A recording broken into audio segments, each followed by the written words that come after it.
నమస్కారం. ఇది నా 100వ చిత్రం కావడం నా పూర్వజన్మ సుకృతంగా భావిస్తున్నాను. ఎందుకంటే ఒక ఆవిష్కరింపబడని పాత్ర ఈ సినిమా ముఖ్యంగా చేయడానికి నేను కారణం. విశాల దేశాన్ని స్థాపించింది ఒక తెలుగువాడని ఎంతమందికి తెలుసు. ఒక తెలుగు బిడ్డగా విశ్వవ్యాప్తంగా తన వెన్నెముక మీద తెలుగు జెండాని మోసిన నందమూరి తారక రామారావు గారి వారసుడిగా బిడ్డగా ఈ అవకాశం నాకు మరి ఆయన కల్పించారేమో అని నాకు అది కాకతాళీయమో యాదృచ్ఛికమో అనిపిస్తూ ఉంటుంది. ఎందుకంటే ఆయన చేయాలనుకున్న పాత్ర ఇది. అటువంటిది ఆయన రాజకీయాల ఒత్తిళ్ల వల్ల చేయకపోవడం, అది నాకు ఆ అవకాశం తొక్కడం అన్నది నా పూర్వజన్మ సుకృతంగా భావిస్తున్నాను. నేను వేరే నా 100వ సినిమా ఎలా ఉండాలి, ఏ రేంజ్లో ఉండాలి అని నేను ఆలోచిస్తున్న సమయంలో మరి ఎన్నో కథలు విన్నాను. కొన్ని నచ్చలేదు, కొన్నేమో నేను నా 100వ సినిమా స్థాయికి లేవనిపించాయి. మరి అటువంటి సమయంలో రావడం అనుకోకుండా అంజనాపుత్ర కృష్ గారు రావడం, అలాగే నిర్మాతలు జయలక్ష్మీపుత్ర విభో శ్రీనివాస్ గారు, అలాగే కమలపుత్ర రాజీవ్ రెడ్డి గారు, అలాగే సీతారామపుత్ర సాయిబాబా గారు జాగర్లముడి వాళ్ళు రావడం, ఈ సినిమా చేయమని అడగడం అంతా చాలా కాకతీయంగా యాదృచ్ఛికంగా జరిగింది. అంటే మొదటి యుద్ధం నుంచి స్టార్ట్ అవుతుంది. అక్కడి నుంచి లాస్ట్లో డెమిత్రియస్ గ్రీక్ మహారాజుని ఓడించడంతో పిక్చర్ పూర్తవుతుంది. మొదటి నుంచి పిక్చర్ ఒప్పుకున్న దగ్గర నుంచి కూడా అందరిలో ఒక కమిట్మెంట్ సినిమా మీద. అంటే డైరెక్టర్ గారి నుంచి సరే ఆయన వచ్చారు, ఓకే ఆయన కమిట్మెంట్ తెలిసింది, దానివల్లనే ఆయన నా దగ్గరికి వచ్చారు. ఆయన నేను అనుకోవడం దానికి ఒక సంతానకర్త, ఇది ఒక అదృశ్య రూపంలో ఉన్న శక్తులకి మాకు ఒక సంధానకర్తగా ఆయన్ని పంపించాయేమో ఆ అదృశ్య శక్తులన్నీ నాకు ఎప్పుడు నమ్మకం లేని ఆయన కూడా ఒక సందర్భంలో చెప్పడం జరిగింది. నాకు పెద్ద ఎక్కువ నమ్మకం లేదు, కానీ ఈ సినిమా మొదలైన దగ్గర నుంచి పూర్తి 79 రోజుల్లో పూర్తి అయిపోయింది సినిమా. ఏది జార్జియాలో షూట్ చేసాం, మొరొకోలో షూట్ చేసాం, మళ్ళీ అక్కడ మధ్యప్రదేశ్ మహేశ్వర్లో షూట్ చేసాం 79 రోజుల్లో. అంటే అంత ఆయన కూడా ఇప్పుడు అంటారు అనమాట, నమ్మాల్సి వస్తుంది నాకు కూడా అని. పరబ్రహ్మ శాస్త్రి గారని పాప ఆయన పరమపదించారు. ఆయనకి ఈ సందర్భంగా నా నివాళులు అర్పిస్తున్నాను, ప్రగాఢ సానుభూతి తెలియజేసుకుంటున్నాను. ఆయన మొట్టమొదటి దీని మీద రీసెర్చ్ చేసి ఈయన మీద ప్లస్ అటు కాకతీయ రుద్రమదేవి మీద వాళ్ళ మీద రీసెర్చ్ చేసి చాలా ఇన్ఫర్మేషన్ అంటే ఎంతో కొంత క్రోడీకరించడం జరిగింది. ఆయన ఆవిడ తెలుగు వాళ్ళని ఫస్ట్ ప్రూవ్ చేయడం జరిగింది. ఆయన పరబ్రహ్మ శాస్త్రి గారు పెద్దగొండూరు వాస్తవ్యుడు ఆయన. అలాగే ఆ తర్వాత కృష్ణశాస్త్రి గారు ఉన్నారు, ఆయన కూడా లేరు ఇప్పుడు. ఇంతకుముందు archaeological department director and commissioner. ఆయన కూడా ఇక్కడ పెద్ద బంకూరు అంటే మనం కరీంనగర్ నుంచి పెద్దపల్లికి వెళ్ళే దారిలో అక్కడ ఆయన తవ్వకాల్లో ఈయన కాయిన్స్, ఈయన మొట్టమొదటి రాజు కాయిన్ మీద ఆయన ఇన్స్క్రిప్షన్ వేసుకుంది, ఆయన బొమ్మ వేసుకుంది. సో అవన్నీ బయటపడటం అంతే వాళ్ళందరినీ. అలాగే మన శ్వేత డైరెక్టర్ గారు ఉన్నారు తిరుపతి, ఆంజనేయులు గారు, అలాగే చంద్రమౌళి గారు ఉన్నారు అక్కడ museum Tirupati TTD museum. So ఎంతో కొంత అందరిని కూర్చోబెట్టుకుని ఏదో ఒకటి ఒక్క పాయింట్ అన్నా మనకి లేనిది దొరుకుతుందేమో ఒక తపన, ఒక ఆరాటం. I am a history student, but I didn't know much. I'm also. He is the most knowledgeable man I've ever met in my life. In fact, when we were shooting also, I used to sit next to you because you kept reciting shlokas and it was very refreshing to listen to that. But not much is written about it because our history was written by Britishers. And it's time that we rewrite it and celebrate a lot of people who can influence the next generation. Because let's face it, if you're not proud of your roots, if you're not aware of them, of your achievements from the past, you cannot be, it's very hard to be confident about your future, because that gives you the structure of how great you've been and how great you need to be. So for that reason, I was very impressed with Krish for the detailed research that he did, and I'm thankful to him for bringing out a topic like that. And ఈ పాత్ర అనేది నాకు పెద్ద పరీక్ష. ఎందుకంటే నాకు కృష్ణుడు రాముడు ఇవన్నీ నేను చేసిన పాత్రలన్నీ కూడా, నాన్నగారు చేసిన పాత్రలను కూడా ఆయన ఈజ్ ఎన్సైక్లోపీడియా. దేనికైనా బొట్టు నుంచి ఆభరణాల నుంచి కూడా అన్నీ కూడా మా స్టూడియోలో ఆయన ఆభరణాలు ఇవన్నీ కూడా ఉన్నాయి. ఇంకా మేము ప్రిజర్వ్ చేసి పెట్టాము మ్యూజియంలో పెట్టడానికని. అవి అప్పుడప్పుడు ఇటువంటి అవకాశాలు వచ్చినప్పుడు వాడుకోవడానికి మాకు ఉన్నాయి అవన్నీ. And NTR is there always. మరి బట్టల నుంచి కూడా ఎలా ఉండాలి బట్టలు అంటే ఈ నాట్ ప్రింటెడ్ మెటీరియల్ ఫ్యాబ్రిక్స్ లేవు అప్పుడు. సో హ్యాండ్ ఓవెన్ చేనేత బట్టలు. సో అక్కడి నుంచి కూడా జాగ్రత్తలు తీసుకుని మేము వేసుకునే చెప్పుల దగ్గర నుంచి కూడా చాలా జాగ్రత్తలు తీసుకోవడం జరిగింది సినిమా గురించి. వాళ్ళు యాక్చువల్గా ట్రైబల్స్ అక్కడి నుంచి వచ్చారు. అంటే ఎక్కడ కోటిలింగాల కరీంనగర్ జిల్లా అక్కడ పుట్టాడు అతను. అదే ఈ శాతవాహనులకి సింహద్వారం. అక్కడి నుంచి ఆయన మళ్ళీ కొండాపూర్కి వెళ్ళడం, అక్కడి నుంచి రాజ్యం ప్రారంభించడం, అటు నుంచి తర్వాత మళ్ళీ అమరావతికి వెళ్ళడం, అమరావతి నుంచి రాజధానిగా చేసుకుని అక్కడే పక్కన శ్రీకాకుళం విష్ణు మోపుదేవి ఇవన్నీ ఉన్నాయి అవనిగడ్డ. ఆ తర్వాత అక్కడి నుంచి ప్రతిష్టానపురం కాశీకి వెళ్ళడం, అక్కడి నుంచి ఉజ్జయిని నుంచి ఆయన పరిపాలించడం ఇవన్నీ జరిగింది. కాబట్టి చూస్తారు ఎంత అద్భుతంగా వచ్చిందో అందరి పాత్ర, నా పాత్రే కాదు, సినిమా అంతా సమిష్టి కృషి. నేను ఎప్పుడు సమిష్టి కృషిని నమ్ముతాను. సో ప్రతి పాత్ర చాలా అద్భుతంగా. Hats off to Krish. I think the way a character looks in the film speaks volumes about how a director shapes it, because it's end of the day is the director's vision, because he's the one who says cut and he's the one who sits on the edit. So I'll give the entire credit to him. See, there's few things about him which is just remarkable. For instance, he gave me I think 6 to 7 hour long narration.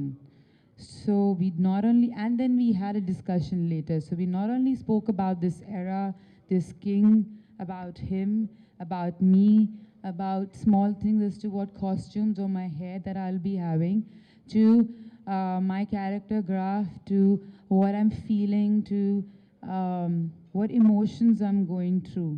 So I was so clear about what I'm going to be doing from day one that it was, for me, it was by the end of it almost became me as Vashishti Devi. I was seriously depressed when the movie got over. I was seriously unhappy. It took me like a while to get over that I'm not going to be being on that set again. He brings so much energy to the set that you're charged. You want to do your best. And every scene which is very difficult, he explains to you the character graph way in advance, so you're prepared.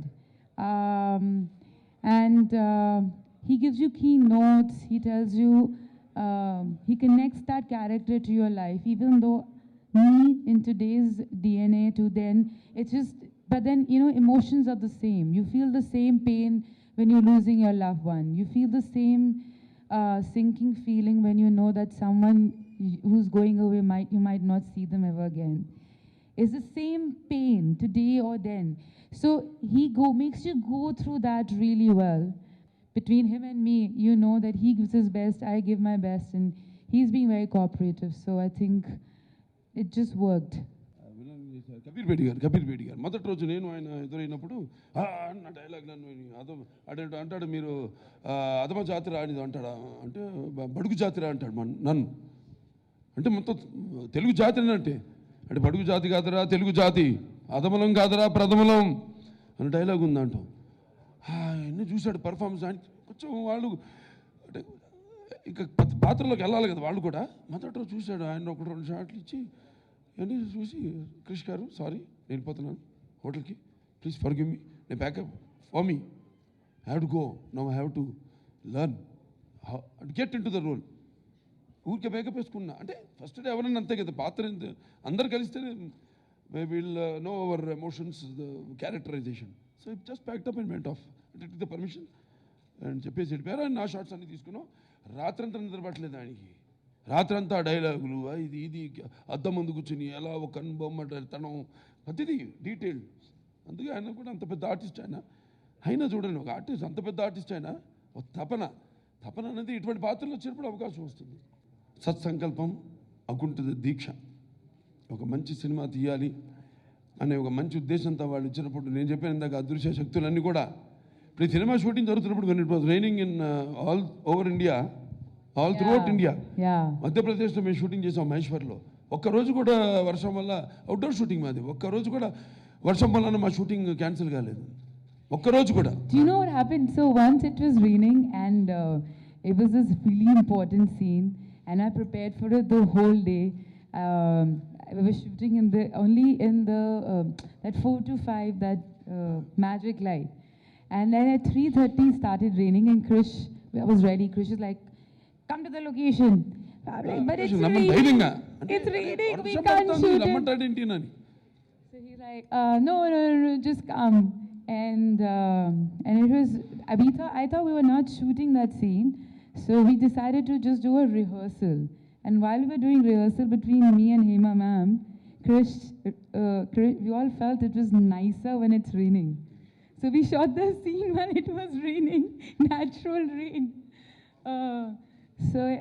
ఎప్పుడు ఏ సీన్కి వర్షం కావాలో అప్పుడు పడేది, ఎప్పుడు మాకు వద్దో అప్పుడు అయిపోయేది.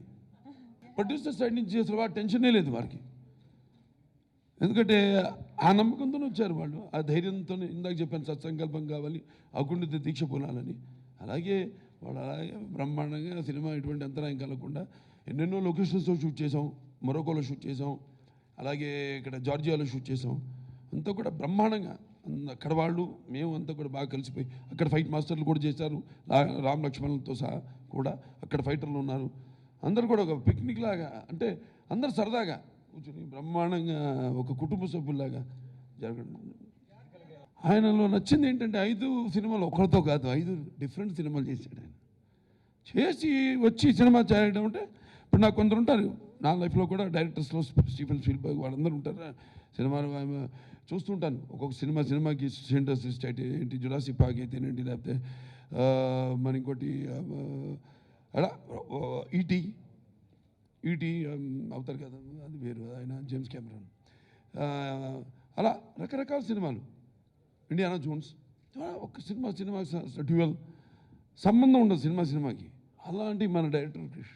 సో ఇవాళ ఆయనతో పోలుస్తున్నాను క్రిష్ గారిని, అంటే అంత కెపాసిటీ ఉంది ఆయన దగ్గర.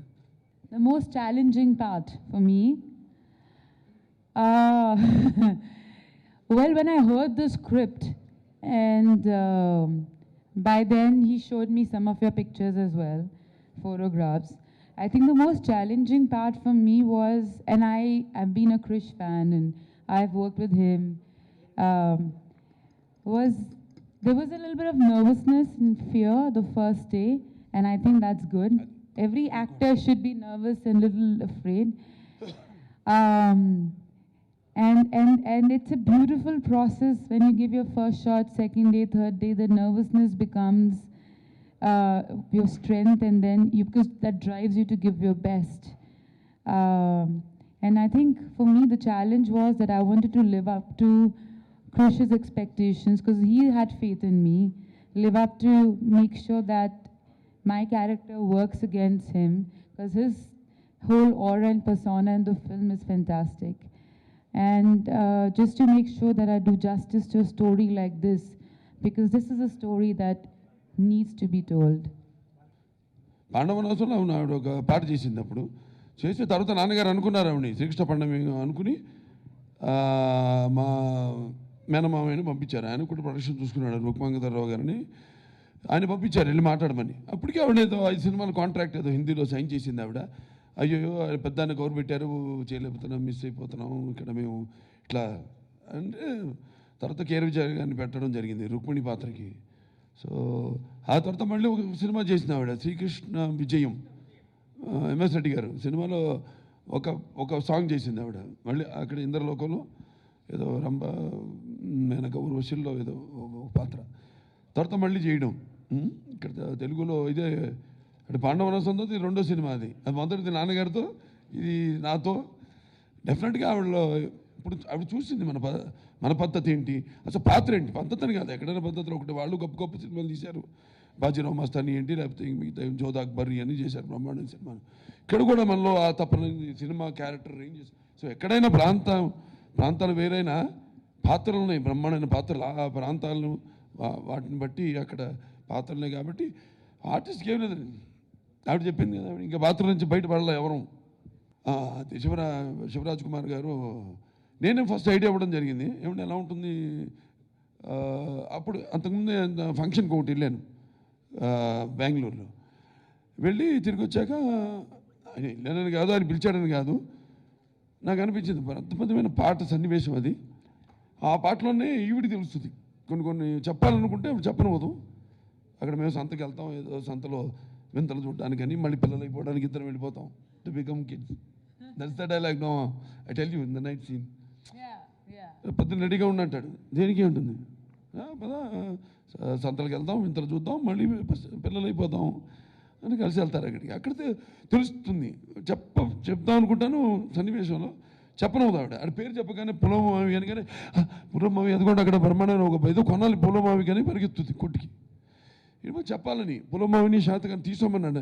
ఆ పాటలో ఉంది కదా, అది క్రూరుడు కపటుడు క్షానాట రాజనా అని ఆ పాట బుర్ర కదా, అది శివరాజ్ కుమార్ గారు పాడతారు సినిమాలో. చాలా ఇంపార్టెంట్ అది. ఎందుకంటే ఒక పాత్ర గురించి, తెలియని పాత్ర గురించి ఆయన ద్వారా చెప్పేస్తున్నాం మొత్తం సినిమా. అంటే ఎంత డైరెక్టర్ల నైపుణ్యం, అంటే నిడివి, సినిమా నిడివి కూడా కొలమానం ఇంతే ఉండాలి. నేను చాలా సినిమాలు చూసి అంటుంటా కూడా, ఒక చిన్న పాయింట్ పెట్టుకుని 3 గంటలు తెస్తారు ఇంతగా సినిమా అని తిత్తా ఉంటారు. రిలీజ్ అయ్యాక అప్పుడు కత్తిలు పెట్టుకుని వెళ్తారు. నాకు అర్థం కాదు. అదే 10 మంది చూపించండి, 10 మంది సలహాలు తీసుకోండి, అది ఉండదు, తీసేస్తారు. 3 గంటలు ఒక ఇంత ఉంటుంది పాయింట్. మాది ఇంత పాయింటే 2 గంటల 10 నిమిషాలు తీశారు. కావాలంటే డైరెక్టర్ గారు ఇంకా నేను ఉన్నానని, నేను ఒక సీన్ కూడా చెప్పాను, ఆ డైలాగులు అని చెప్తానని. నో అన్నారు. అప్పుడు లేదు బాబు అని చెప్పాను, మీరు ఆలోచించండి అని. మళ్ళీ దాని గురించి అడగలా నేను. ఇది సైతాను వికార ఘోర కలుష వ్యాపార దౌర్జన్యము, ఇది ఉన్మత్త పిశాచ తాండవ మహోగ్రాకీల విన్యాసము, ఇది మధ్యేశ మత్త రాక్షస సమూర్ దౌర్గత్యము, ఇది నిర్వాపణ ముఖస్థ దీపికడిగా అని ఒక డైలాగ్ ఉంటుంది ఆవేశంగా. అంటే వాడిని నీవు ఎలాగో ఏముంది 33 రాజ్యాలు గెలిచేసావు కదా, ఇక మిగిలినాడు ఒక్కడు, వాడికి కబురు అంతకే శరణమా రణమా అంటుంటాడు. ఇప్పుడు పంపించేయచ్చు కదా, వాడికి ఒక శరణమాని కబురు పెడితే కుదురుతుంది అంటే పంపుతాను దోతని కూడా లేపేస్తాడు అతను. అక్కడి నుంచి అంటాడు, ఇలా ఎంత చేసిన వాడిని శరణం ఏంటి, మరణం వాడిని లేపడమేని. I think it was very refreshing to work with a director who loves his job so much and who believes in a story so much. And every character this is one character that I've learned a lot about myself, because I feel the emotions that I've gone through. Because of Krish, I feel that I believe that I felt them for real. And I feel when there's certain emotions that you feel, then when they get out of your system, you know a lot more about yourself. It's a journey that you take which makes you a happier person. Because you know you live the character. So you know that you and I love my jobs. To believe in a film, in a script on that level, because unless you can't make a film which is on this scale. If I were to describe my experience working with all of them, I hope I'm not missing out anyone, is that one word is passion. And I'm just happy that I'm part of a passionate film like this. Shivraj Kumar గురించి so అప్పుడు అనుకున్నా, కానీ వెంటనే నేను phone చేయడం జరిగింది. వెంటనే సాయంత్రం కల్లా నేను చేస్తున్నానని చెప్పాడు ఆయన. It was such a nice gesture. అంటే ఆ ఫ్యామిలీ ఇంతవరకు బయట భాషా సినిమాల్లో చేయలేదు. ఒప్పుకోరు ఫ్యాన్స్ అక్కడ, అంత స్ట్రాంగ్ వాళ్ళకి. మరి ఆయన లెజెండే కదా రాజ్ కుమార్ గారు. అటువంటిది ఇమ్మీడియట్గా సాయంత్రం ఫోన్ చేశాడు ఆయన, నేను చేస్తున్నాను అన్నాడు ఆయన. అండ్ అక్కడ ఆయన ఫ్యాన్స్ అంటే నా ఫ్యాన్స్ ఆయన ఫ్యాన్స్ అని చేయడం ఒప్పుకోవడం. Hats off to him for his simplicity and such a great artist son, such a great artist himself. So ఆయనకి ఈ సభాముఖంగా నా కృతజ్ఞతలు తెలియజేసుకుంటున్నాను. స్పర్ధయ వర్ధతే విద్య అండి, అంటే పోటీ లేనిదే ఏ రిజల్ట్ కూడా ఆశాజనకంగా ఉండదు. ఎవరు లేరు వచ్చేసింది సక్సెస్ అంది. I'll answer that question. It is sportive. Yeah, but I'll answer that. No one conceives a child. When you conceive a child, you want a child to be healthy, beautiful. Similarly, no one starts a film with any other thought but that the film should be a big hit. And I feel every film should be a big hit, but I hope people love a film for the hard work that we've done and the story that we're trying to tell. Um, and in Hindi they say, "Sabka अच्छा हो, हमारा शायद थोड़ा अच्छा हो जाए." స్పర్ధ వర్ధతే విద్య. ఏదైనా మంచిదే, పండక్కి ఏముంది, మేము మంచి సినిమాలు వస్తున్నాయి. సో డెఫినెట్గా I wish them also all the best. And definitely pictures అన్ని ఆడాలి, ఇండస్ట్రీ కూడా Every film should do well. Every fun film, yeah. Then only the film industry హెల్తీగా ఉంటుంది. నాకు ఒకటి సంతోషం ఏంటంటే నా సినిమాలు ప్రతి డైలాగ్ ఇప్పుడు thanks to my writer Sai Madhav గారు, అద్భుతం డైలాగ్, ట్రైలర్ డైలాగ్ ఉంది. ఏది నూతనమైన భారత రాజ్యాన్ని పరదేశీయుల నేతృత్వంతో ప్రక్షాళన చేద్దాం, వచ్చిన వాడిని తురుముదాం, దొరికిన వాడిని తురుముదాం, దొరకని వాడిని తరుముదాం, ఏది ఏమైనా దేశం మేసం తిప్పుదాం అని డైలాగ్ ఉంది. ఇట్లా అద్భుతంగా ఆ క్యారెక్టర్. అండ్ అదే కృష్ణ గారు చెప్పినట్టు వీఆర్ ఆల్ ఇన్స్ట్రుమెంట్స్.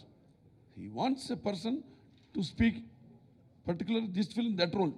అంతే తప్పితే ఇంకో సినిమా అంటే ఆయన వేరుగా తీసుకుంటారు. ఆయన చేసి చెప్పాక ఇంతకుముందు చేశాడని 5 సినిమాలు, ఇది 6వ సినిమా, ఒక్కొక్క దాని పోలిక లేదని. సో ఈ సినిమాకి శాతకర్ణి నన్ను నా ద్వారానే నేనే పలకాలి డైలాగులు కానీ, మన రౌద్ర వీర కారుణ్య అన్నీ నవరసాలు అన్నీ అని అనుకున్నాను. అంతే. I don't think there's nervousness ever. And I don't think any actor who has worked really hard and who's believed in a film, who has had sleepless nights making sure the film looks good, can ever want any other film not to do well. I would want other person's film to do well just because I know what it took for me to make this film. So there is never comparison. అప్పుడు అంటాడన్నమాట, నువ్వు 9 మాసాలు మోసి నీ బరువు దించేసుకున్నాము, కానీ నేను బ్రతుకున్నంత వరకు అతను బరువు మోయాల్సి ఉంటుంది. అతను కేవలం నాకు కొరివి పెట్టే కొడుకు మాత్రమే కాదు, భావి భారత చక్రవర్తిగా శాతవాహన సామ్రాజ్య జ్యోతిని నా తర్వాత కూడా వెలిగించవలసిన వారసుడు. పోగొట్టుకుంటావా అంటాడు. అంటే నా మీద నీకు అనుమానమా, నన్ను అనుమానిస్తున్నావా అని. Character speak. నా పిక్చర్లు ఇప్పుడు నా సినిమాలు పోటీ అండి. నేను ఇప్పుడు అంటే లెజెండ్ ఆడింది కాబట్టి 1000 రోజులు చెప్తున్నాను. అలాగే అందుకని ఇది ఆడిన పర్ఫార్మెన్స్ బట్టి తెలుస్తుంది ఏదైనా. సో డెఫినెట్గా అన్ని రికార్డులు, నా సినిమా రికార్డులు అన్నీ క్రాస్ చేస్తుంది ఈ సినిమా. మ్యూజిక్ చెప్పాలండి, చిరంతన్ భట్ గారు ఎక్స్ట్రాడినరీ. బ్యూటిఫుల్. అంటే ఏదో కమర్షియల్ కొట్టేద్దామని కొట్టకుండా ఆ రోజులు ఎట్లా ఆ ఇన్స్ట్రుమెంట్స్ ఆయన్ని కూడా బాగా రీసెర్చ్ చేసి, పాపం నాకు ఆయన చెప్పాడు. నేను ఒకసారి కలిసాను ఆయన్ని, 2 సార్లు. ఒకసారి లొకేషన్కి వచ్చాడు మధ్యప్రదేశ్కి, 2వ సారి ఈ came for the 100 that audio function. 2 సార్లు కలిసాడు. ఆ తర్వాత తెలిసింది వాళ్ళు కూడా లెజెండరీ ఫ్యామిలీ. బైజు బావరా తీశాడు వాళ్ళ తాతగారు. దాని తర్వాత శ్రీరామరాజ్యం ఒక సినిమా తీశారంట, అది నేను శ్రీరామరాజ్యం నేను చేశాను. సరే, ఆయన అద్భుతంగా అసలు అంటే అలా రాబట్టుకోవడం, టైం స్పేర్ చేయడం, ఇటువంటి సినిమాలకి రీసెర్చ్ చేయాలండి. ఏ సినిమా అయినా ఆ రోజుల్లో ఏమో వాయిద్యాలు వాయించేవారు అట్లా అద్భుతంగా. అండ్ ఇంకో ఆయన అదృష్టం కూడా ఏంటంటే నా సినిమాలకు అన్నీ అలా కుదురుతున్నాయి మొదటి నుంచి కూడా. అంటే ఒక సింహ నుంచి కానివ్వండి, ఒక లెజెండ్ కానివ్వండి, ఒక డిక్టేటర్ కానివ్వండి, పాటకి సంబంధం లేకుండా మంచి సాహిత్యంతో, అలాగే మంచి అన్ని రకాల, అంటే ఎలా పంచపక్ష పరమాన్నం ఏదో పళ్ళెంలో వడ్డించినట్టు అద్భుతంగా ఆయన బ్రహ్మాండంగా చేయడం జరిగింది. అలాగే సాహిత్యం సీతారామ శాస్త్రి గారు అద్భుతంగా ఆయన పాటలు రాయడం జరిగింది. అన్ని పాటలు పాడిన వాళ్ళు కూడా అద్భుతంగా పాడారు. అందరూ కూడా శ్రియా ఘోషల్ వాళ్ళంతా కూడా అద్భుతంగా వాళ్ళ గొంతును అరువిచ్చిన వాళ్ళందరూ కూడా అద్భుతంగా పాడడం జరిగింది.